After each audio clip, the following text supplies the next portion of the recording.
Welcome to week 17 of Sam vs. Madden. These are me and Madden's records last week, and these are our records up to this point.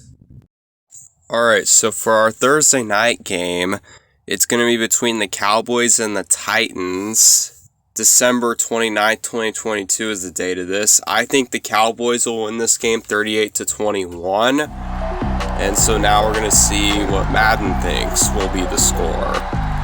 As right now, it looks like the Cowboys are going to run away with it. As the Titans do get a touchdown to make it a 10-point game. Cowboys make it a 3-score game. Titans still have a chance, and they're taking advantage of that, and it's tied. But the Cowboys ultimately come out on top. They kick a field goal to make it 34-31, so they avoid the humiliating collapse by barely beating the Titans and escaping with a win. We'll take a look at the stats here. Dak Prescott, he did have 3 interceptions, which isn't great. Ryan Tannehill had an okay game, even though he's not really supposed to be playing in this game. He's supposedly supposed to be out for the season, but Madden apparently is too lazy to update on other days besides Friday. So, yeah, that's why it's like that, because I'm doing this on a Thursday, and Madden doesn't update until Friday, so that's why it's doing that. So the receivers, Michael Gallup led everyone receiving, and alright, our second game is between the Cardinals and the Falcons, and both these teams are eliminated from the playoffs, so this game doesn't really matter, but I have the Falcons winning this game 24-10 because it's still going to be played. You know, NFL needs the ratings. As Cardinals score first, Falcons answer back.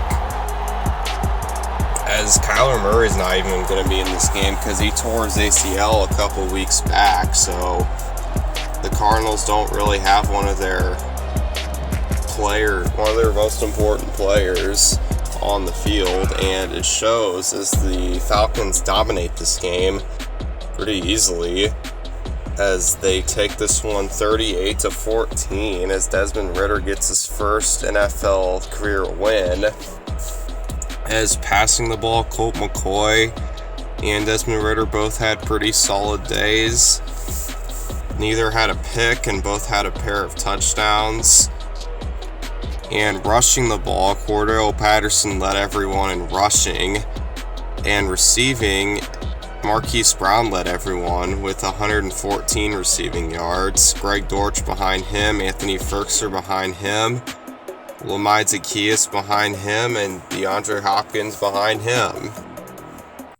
Alright, our next game does have implications for both teams because the Dolphins could clinch a playoff spot with a win here, and the Patriots could stay alive with the win here. As I think the Patriots will win 24-17. And if the Patriots win this game, the Dolphins and Pats will be tied up. So that will keep the Patriots alive, and that will be a huge blow to the Dolphins. As right now, the Patriots are up 21-14. And they will clinch it as they win this game 24-14 to put both teams at 8-8.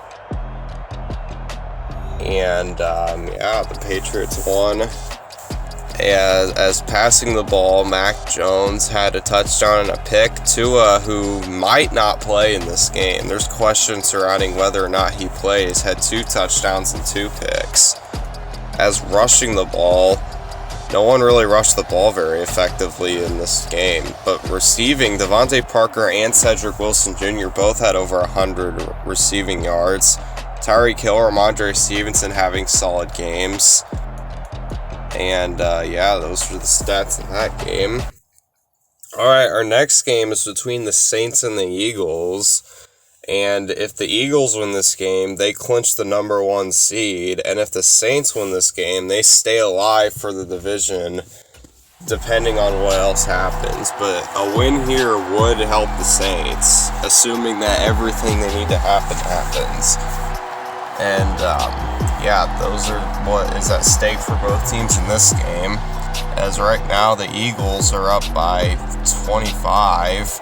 So it looks like they will get an easy win here unless the Saints can crawl back, and they cannot, as the final score of this game will be Eagles 34, Saints 20. So if this happens, the Saints will officially be eliminated from the playoffs, and the Eagles will get the number 1 seed. As passing the ball, Andy Dalton had a pretty good game, just not enough to help his team out, as Jalen Hurts had more than enough to win the game. As rushing, Miles Sanders had a solid game. Jalen Hurts had a rushing touchdown. As receiving, Traquan Smith had a solid game, as did Devontae Smith. And Marquez Callaway, Chris Olave, and Quez Watkins are behind them. They also had good games. Dallas Goedert had a good game. Jawan Johnson had a good game. Miles Sanders had a touchdown, as did A.J. Brown. Jawan Johnson had a touchdown as well. Alright, our next game is between the Colts and the Giants. And the Giants are the only team that has something to play for, and I do think they will win 20-17. Yeah, the Colts are eliminated from playoff contention, so really the only thing they have to play for is a draft pick, so losing would probably be better for them, as right now they're actually up by a lot right now. But the Giants currently hold the 6th seed in the NFC, so they definitely have something to play for. So it would probably make more sense for the Colts to lose this game to get a better draft pick, and they will not do, as the Giants try to crawl back and win this game, but the Colts actually held a lead as they win this one 45-34, as that would definitely be a huge blow to the Giants' playoff hopes if this were to happen. It would also be kind of a blow to the Colts too, because they would have a worse draft pick, because the Colts should honestly, they pretty much losing would be better for them than winning, because if they lose, they get a higher draft pick, and that's what you want. As rushing the ball, Nick Vannett had a rushing touchdown, a couple other guys did too. As receiving, Richie James Jr. led everyone in receiving yards by 1, had a touchdown reception. Michael Pittman had 1 less yard, but he also had a touchdown. Kenny Galladay had a solid game. Darius Slayton also had a good game. Paris Campbell had 77 receiving yards and a touchdown reception. So yeah, those are the stats in that game. Alright, our next game also has implications, which is going to be between the Panthers and the Bucks. And I have the Bucks winning this game 20-17. And the reason this game has implications is because whoever wins this game will get first place in the NFC South. If the Bucks win, they clinch first place in the NFC South. And if the Panthers lose this game, they get eliminated from playoff contention. And so the Panthers will have to win this game, and it looks like they do, to stay alive. The 31-10 is the score. And they don't clinch a spot if they win this game, but it definitely makes their chances of winning the division significantly higher. As passing, Tom Brady had an awful day, as Sam Darnold had a good enough day to win the game, so you can't really complain about that. As rushing, Dante Foreman had 82 rushing yards, 2 touchdowns. Leonard Fournette had 49 rushing yards and a touchdown. Receiving, Terrace Marshall Jr. and Laviska Shenault both had a touchdown, as Chris Godwin led everyone with over 100. And yeah, these are the stats in this game. Alright, our next game is between the Broncos and the Chiefs.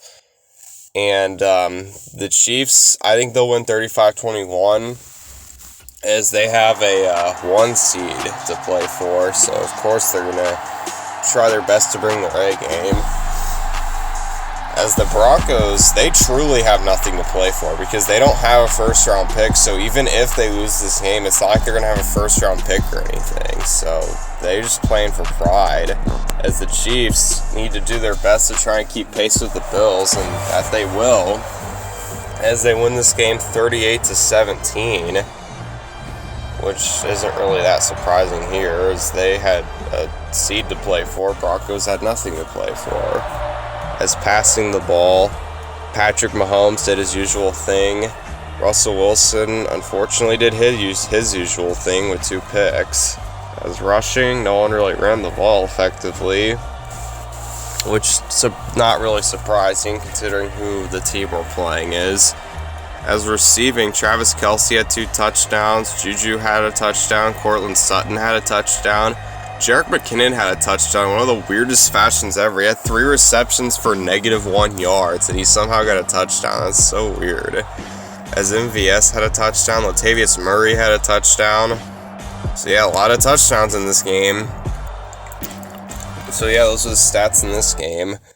Alright, our next game is going to be between the Bears and the Lions, and the Lions want to try to win this game and try and keep pace for the playoff hunt, as I think they will win 28-24, as they're playing a team that doesn't really have much to play for. Really, they just have to play for a draft pick, so losing is better for the Bears. So I guess best of both worlds is the Lions win this game and the Bears lose and get a better draft pick.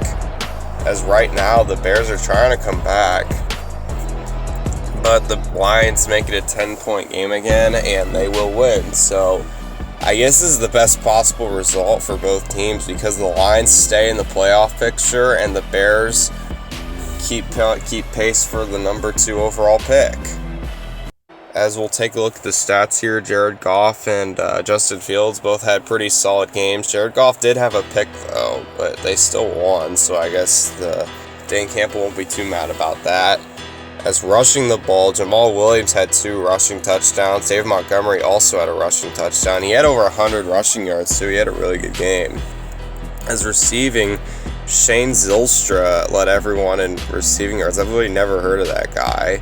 As receiving, Chase Claypool, DJ Chark, and Shane Zylstra all had a touchdown, not both. Alright, our next game is between the Browns and the Commanders, and the Browns have nothing to play for, so I think the Commanders will win 21-17.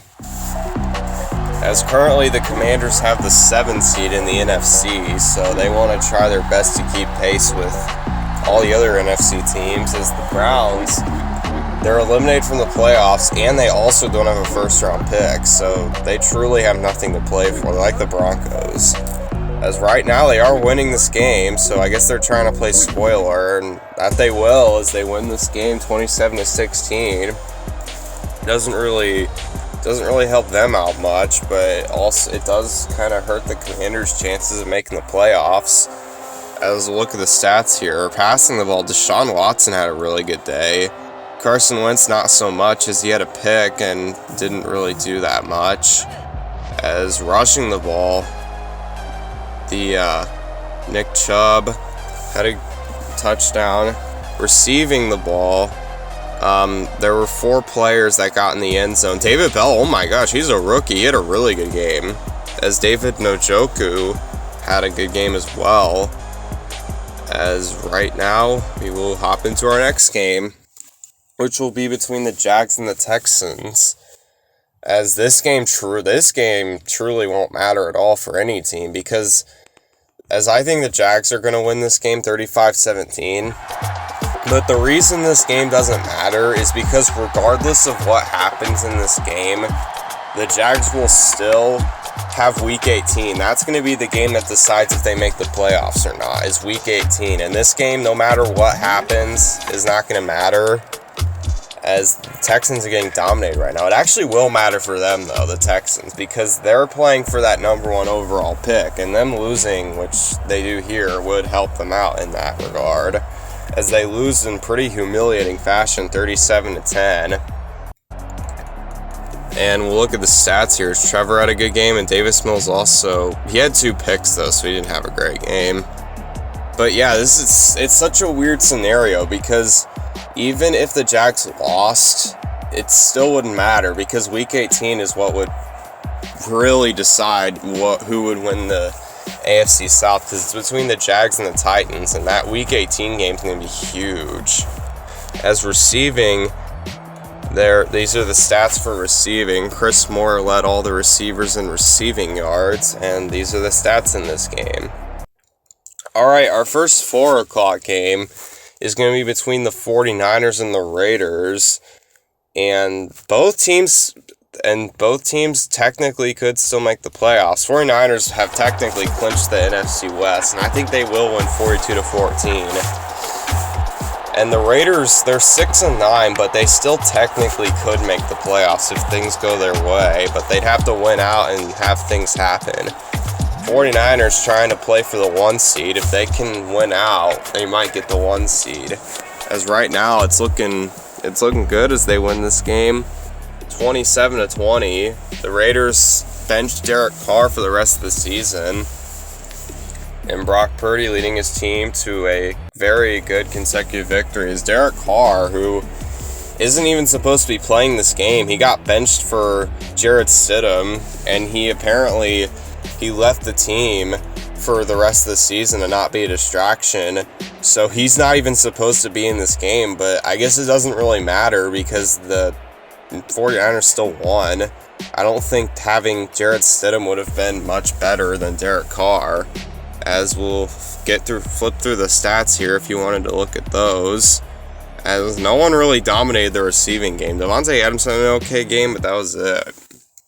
Alright, our second 4 o'clock game is between the Jets and the Seahawks. Both teams sit at 7-8, and both are currently in the playoff hunt, as I think the Seahawks will win 24-20. So yeah, both teams, they're on the outside looking in, so what they will want is they want to win this game and then hope that a team that is currently in the playoff mix loses a game, because if that happens, that means that one of these teams could enter that spot and see if they can maintain it. As right now the Seahawks win this game with a score of 21-20, which puts a huge blow on the Jets' playoff hopes. Pretty much eliminates them from the playoffs because they put them at 7-9, and you usually don't make the playoffs with a losing record. I mean, you can, but you usually don't. As Mike White had an okay game, Geno Smith able to bring his team to victory, rushing the ball. These are all the guys that had touchdowns, and the leading rusher was Kenneth Walker III. He was the only guy who had a decent amount of rushing yards. Everyone else kind of had a modest day. As receiving, DK Metcalf was the only guy to get in the end zone. Marquise Goodwin led everyone receiving. Behind him was Corey Davis and Garrett Wilson, who all had pretty solid days. Alright, our next 4 o'clock game is between the Vikings and the Packers, and I have the Vikings winning this game 24-17. So for this game, the Vikings have already clinched the NFC North. They're kind of just playing for the 1 seed, so we'll see if they can do that and win this game. And the Packers are currently in the playoff hunt, so if they win this game, they can get back to 500 and hope maybe snag a playoff spot. Really just depends on what the other teams do, as the Packers actually win this game in a blowout fashion, 38-10. So the Packers do to the Vikings what the Vikings pretty much did to them in week 1. So yeah, the Packers stay alive. Take a look at Aaron Rodgers' stats here. He had a really good game. He owned the Vikings, kind of like he owns the Bears every year. As Kirk Cousins did not have a good game, very bad game. As rushing, Alexander Mattison and A.J. Dillon both had rushing touchdowns, and Aaron Jones and Dalvin Cook led everyone in rushing yards. Receiving, Christian Watson had 2 receptions for a touchdown. Mercedes Lewis and Allen Lazard both had a touchdown, as Christian Watson led everyone in receiving with 106. But yeah, Packers stay alive. Alright, our final 4 o'clock game is going to be between the Rams and the Chargers, as the Rams have nothing to play for because they don't even have a first-round pick and they're eliminated from the playoffs. As I think the Chargers will win 27-20. Chargers, they've already clinched a playoff spot, but I'm sure they want to win this game, get a higher playoff seed, maybe, depending on what other teams do. Yeah, this is really a lot of what can happen in these later weeks. Also depends a lot on what other teams do, because if other teams lose, that could help other teams if they can capitalize and win. As right now, the Chargers do just that. So if they can have some teams lose, they can't win their division because the Chiefs have already clinched the AFC West, but they currently have the 5 seed, so they want to try and maintain that because that's the best seed they can get. So they want to do their best to maintain that. Rams, they're a mess as they lost and they don't have a first round pick. As we'll take a look at the rushing stats here. Receiving, we had 300-yard outings from those respective receivers. Oh, actually we had 4. Oh my gosh. Alright, for our 8 o'clock game, it's between the Steelers and the Ravens. The Ravens trying to win the AFC North because it's technically not clinched yet. Steelers just trying to stay alive because they're 7-8 and they want to try their best to stay alive. So I think the Ravens will win this game 13-10. And I think if they lose this game, they're eliminated from the playoffs. Ravens have actually clinched the playoff spot, so they will make the playoffs regardless of what happens. But obviously, they want to try their best to get that division crown, because if they do that, they get a home playoff game. As Mike Tomlin upset at his Steelers right now after dropping this one 20-10. And that would also clinch Mike Tomlin's first losing season of his coaching career. So, yeah, that would be not great for Steelers fans. As rushing the ball, here are the stats for this game. No one really rushed the ball effectively. As receiving the ball, no one had a receiving touchdown. As Sammy Watkins had 101 receiving yards. He was the only guy who had a really efficient day receiving. Alright, our final game is going to be probably one of the best games of the year. I'm looking forward to this one. It's going to be between the Bills and the Bengals, and I have the Bengals winning this one 38-35. And both these teams clearly have something to play for, because if the Bills can win this game, they maintain the 1 seed, and if the Bengals win this game, they jump up to the 2 seed because they will have the tiebreaker over the Bills. And if the Chiefs were to lose too, that would give the Bengals the 1 seed. So yeah, both these teams definitely want to win this game, as right now it's a very close game going into overtime, as the Bills will win this game 20-21 and maintain the 1 seed.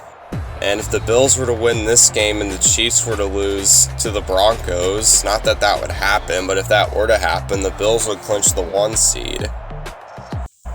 Alright, we'll look at the stats here. Joe Burrow and Josh Allen both had very good days, as I'm not really surprised here. Both very good quarterbacks, as I think this will definitely be what this game will be like. I don't know if that's what's going to happen, but if that's definitely going to be probably a familiar score for what this game. And it could go to overtime too.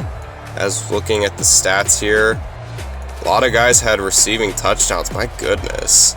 As Stephon Diggs, T. Higgins, and Tyler Boyd all had over 100 receiving yards. So, yeah, everyone had a good day in this game. Even Isaiah McKenzie and Jamar Chase had 72 receiving yards.